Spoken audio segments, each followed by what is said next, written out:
நள்ளிரவில் நாங்குநேரில் ஒரு சம்பவம். ஒரு பெரிய கும்பலுக்கும் இன்னொரு கும்பலுக்கும் சண்டை.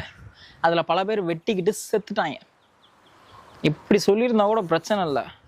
ஆனால் அங்கே என்ன நடந்திருக்கு அப்படின்னா, சம்பந்தமே இல்லாமல், எந்த ஒரு பிரச்சனையுமே இல்லாமல் ஒரு 9 பேர் 3 பைக்கில் நல்லா குடிச்சிட்டு போதையில் கஞ்சாவும் அடிச்சுட்டு போய் அங்கே இருக்கிற டீ கடையில் இருக்கிற கிட்டத்தட்ட 8 பேர் சொச்சத்தை அவன் விரட்டி வெட்டியிருக்காங்க.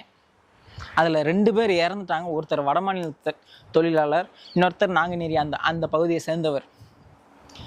இந்த சண்டை எதுக்கு வந்துச்சுன்னே தெரியலையா. குறிப்பாக ஒரு சண்டைன்னா ஒரு 2 பேருக்கு உள்ள ஒரு பகையாக இருக்கலாம், இல்லை ஒரு 2 குரூப்புக்குள்ள ஒரு ஜாதி கலவரம்னு வச்சுக்கோங்களேன், இருந்திருக்கலாம். ஆனால் என்ன காரணம்னே தெரியாமல் போதையில் வெண்ணையை போய் வெட்டியிருக்காங்க. அவ்வளோ பேரையும் சரமாரியாக வெட்டியிருக்காங்க. 6 பேர் சிகிச்சையில் இருக்காங்க. 2 பேர் செத்தே போயிட்டாங்களாம்.